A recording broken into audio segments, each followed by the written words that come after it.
അതെ എന്റെ പെങ്ങളുടെ കല്യാണം നല്ല അന്തസ്സായിട്ട് നടത്താൻ എനിക്കറിയാം. നിങ്ങൾ നല്ല അന്തസ്സായിട്ട് നടത്തി കൊടുത്തൊരു കല്യാണം കാരണം അവരുടെ ജീവിതം നശിച്ചതേ എല്ലാവർക്കും ഇവിടെ ഓർമ്മയുണ്ട്. ഭയങ്കര സ്നേഹം തന്നെ അനിയത്തി എടുത്ത്. അതേടി സ്നേഹം തന്നെ. ഈ സ്നേഹം എന്ന് പറഞ്ഞത് മനസ്സിനാണുള്ളത്, അല്ല നാട്ടുകാരെ കാണിക്കാൻ പറഞ്ഞുകൊണ്ട് നടക്കുകയല്ല. നാട്ടുകാരെ കാണിക്കാനെങ്കിലും എന്തിരി സ്നേഹം കാണിച്ചിരുന്നെങ്കിൽ ഞാൻ ഇത് പറയില്ലായിരുന്നു. എന്നെ കൊണ്ട് വെറുതെ ഒന്നും പറയിപ്പിക്കില്ലേ. നീ പറയൂടി, നീ ഇതും ഇതിന്റെ അപ്പുറവും പറയും. കാര്യം നിന്റെ കുടുംബ പാരമ്പര്യം അതാണ്. കുടുംബത്തെ പറ്റി പറഞ്ഞോണ്ടല്ലോ. നിന്റെ കുടുംബത്തെ പറ്റി പറഞ്ഞപ്പോ നിനക്ക് കൊണ്ട് അതുപോലെയാണ് എനിക്കും. മനസ്സിലായ? എന്റെ കുടുംബത്തിലുള്ളവരെ ഈ തല്ലും പിടിയായിട്ട് നടക്കുന്ന ഗുണ്ടകളെ കൊണ്ട് കെട്ടിക്കാനും ഞാൻ തയ്യാറല്ല. എന്റെ ചേട്ടനെ ഗുണ്ടാന്ന് വിളിച്ചോണ്ടല്ലോ. പിന്നെ അല്ലാതെ സ്വന്തം അനിയത്തിക്ക് ഒരു നല്ല ജീവിതം കിട്ടാൻ പോകുമ്പോ അത് മുടക്കുന്നൊരു ചേട്ടൻ. നിങ്ങൾക്ക് ഭ്രാന്താണോ മനുഷ്യ? അതെ എനിക്ക് ഭ്രാന്ത്. നീ ഇങ്ങനെ തന്നെ പറയണം. ഭാര്യ മക്കളെ കുടുംബം എന്നൊക്കെ പറഞ്ഞ് നടക്കണ എനിക്ക് ഭ്രാന്ത്.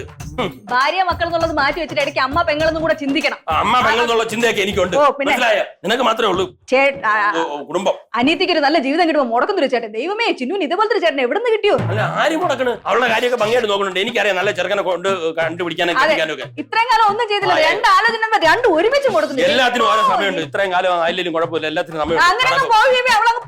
മൂക്കിൽ പല്ലും വന്ന് ജീവിക്കും. അത്ര പ്രായമൊന്നും അവൾക്ക് ആയിട്ടില്ല. ഇനി ഏത് കാലത്താണോ കാര്യമൊക്കെ നോക്കുന്നുണ്ട്. ചേട്ടൻ ഇങ്ങനെ ഒരു ഇഷ്ടം ഉണ്ടെങ്കിൽ എന്തൊക്കെ സംഭവിച്ചാലും ശരി ഞാൻ ഇത് നടത്തി തരും. എന്ത് നടത്തി തരൂന്ന്? ചേട്ടന്റെ കല്യാണം ചിന്നുമായിട്ട്. കല്യാണം നടത്തി കൊടുക്കാൻ ബ്രോക്കർ അളിയാ ഇത് നടക്കൂല. കാര്യം ഞാൻ സമ്മതിച്ചാലും അമ്മ സമ്മതിക്കും തോന്നില്ല. അയ്യോ അച്ഛാ അമ്മേ, നിങ്ങൾ ഇത് എന്തൊക്കെയാണ് വിളിച്ചു പറയുന്നത്? നിങ്ങൾ വിചാരിക്കും പോലത്തെ ഒരു കുന്തവും ഇല്ല ഇവര് തമ്മില്. പിന്നെ നേരത്തെ അളിയൻ പറഞ്ഞതോ ചിന്നുമായിട്ട് സ്നേഹമാണ്, പേരാണ്, മുഹമ്മദാണ്. എന്റെ അളിയാ, എനിക്ക് അളിയനോട് സ്നേഹമില്ലേ, എന്റെ പെങ്ങളോട് സ്നേഹമില്ലേ, പിള്ളേരോട് സ്നേഹമില്ലേ, അതുപോലത്തെ ഒരു സ്നേഹം ആ ചിന്നുവിനോടും. അങ്ങനത്തെ അറ്റാച്ച്മെന്റ് ആയിരുന്നോ? പിന്നല്ലാതെ അപ്പച്ചി ഒരു പാവമായതുകൊണ്ടും പിന്നെ അപ്പച്ചിയുടെ എല്ലാ സിറ്റുവേഷനും മാമൻ അറിയാവുന്നതുള്ളതുകൊണ്ടാണ് ഇത്ര സ്നേഹം. അവിടെ ഒരു കാര്യം വരുമ്പം ഞാൻ ഇടപെടണ്ടായോ? എനിക്കിത് പണ്ടേ അറിയായിരുന്നു ചേട്ടാ. ഈ രവിയേട്ടനാണ് ആവശ്യമില്ലാത്ത സംശയം കൊണ്ടിട്ടത് തലയില്. അത് പിന്നെ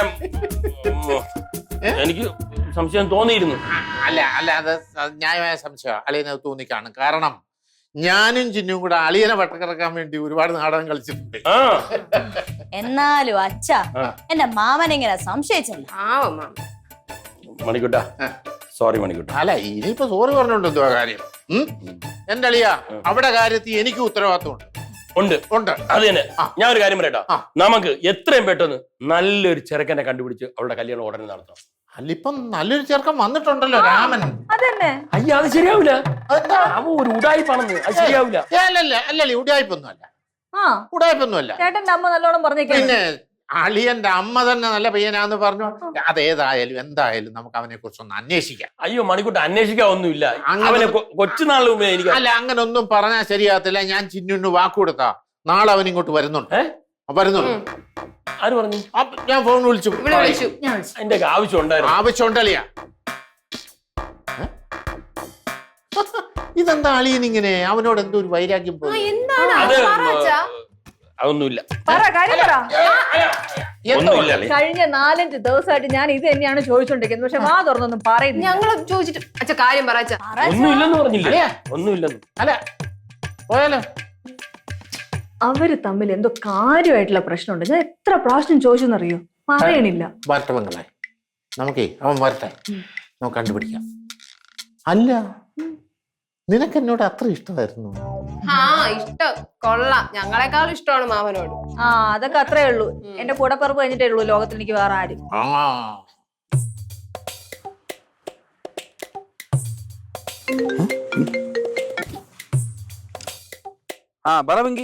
അതെ നമ്മുടെ മണിക്കുട്ട മാമൻ വന്നിട്ടുണ്ട് കേട്ടോ. മാമൻ വന്നതേ അങ്കിളിനെ പറ്റി തിരക്കാൻ തന്നെയാ. അങ്ങനെ വീഴ്ത്ത നീ എന്നെ എന്തെങ്കിലും വഴി പറഞ്ഞോ? എന്താ ടിപ്പം പറഞ്ഞോ? അതിപ്പം ഉണ്ട് ഒരു വഴിയുണ്ട്.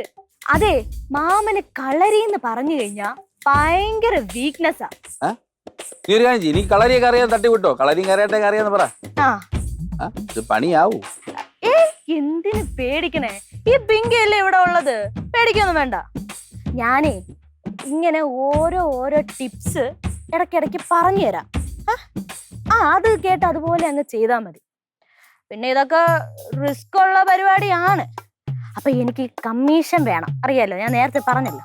അപ്പൊ കമ്മീഷന്റെ പരിപാടിയൊക്കെ ഏറ്റിട്ടുണ്ടല്ലോ. നടന്ന കമ്മീഷൻ അല്ല എന്തും തരും. മാമന്റെ അടുത്ത് തന്നെ കമ്മീഷൻ ചോദിക്കണം. സാരമില്ല പോട്ട്. എന്തായാലും എന്റെ ആവശ്യമായി പോയില്ലേ. ഇവിടെ നടക്കുന്ന ഓരോ കാര്യങ്ങളും ഞാൻ അപ്പം വിളിച്ച് പറഞ്ഞിരിക്കും. ഉറപ്പ്. പിങ്കിയുടെ വാക്കാണ്. Okay okay. ഓക്കെ. ആ എടീ ഒറ്റുകാരി. എന്തോ? ഓഹോ, അപ്പൊ ഇതാണല്ലേ നിന്റെ മനസ്സിരിപ്പ്? അത് പിന്നെ നമ്മള് തിന്ന ചോക്ലേറ്റ് നന്ദി കാണിക്കണ്ടേ റിങ്കി? ആണോ? ഇന്ന് ഞാനിപ്പൊ അറിയിക്കാം അച്ഛനെ അമ്മയും. അയ്യോ അയ്യോ, വിളിക്കല്ലേ വിളിക്കല്ലേ, അതൊക്കെ പറ. അവരെ ഒന്ന് വിളിച്ച് ആൾക്കാരൊന്നും അറിയിക്കില്ലേ? ഞാനേ കിട്ടുന്ന കമ്മീഷന്റെ പാതി നിനക്ക് തരാം. ഉറപ്പാണോ? ഉറപ്പ്. ആ എന്നാ ഓക്കെ. പിന്നെ കമ്മീഷന് വേണ്ടിട്ടൊന്നല്ല, ഒരു നല്ല കാര്യത്തിനല്ലേ, അതുകൊണ്ട്. അപ്പൊ കമ്മീഷൻ വേണ്ടായിരിക്കും. വേണ്ടായിരിക്കും അല്ലേ? കമ്മീഷൻ വേണം. അത് വാങ്ങിച്ചില്ലെങ്കിലേ ഞാൻ മന്ദബുദ്ധിയാണെന്ന് നീ വിചാരിക്കും. അത് പിന്നെ അങ്ങനെ അല്ല. അപ്പൊ പിന്നെ ഫുൾ സെറ്റ് അല്ലേ? സെറ്റ് കൊടുകൈ. ഓക്കെ. ചിരിയും മൊഴിയും ചേരും തട്ടുപൊളിപ്പൻ കൂടാണേ. എന്നിഷ്ടം നിന്നിഷ്ടം ഒത്താലോ തന്നിഷ്ടം പിടിപലി കളി ചിരിപൂരം മുരളയ്ക്കു പേര്.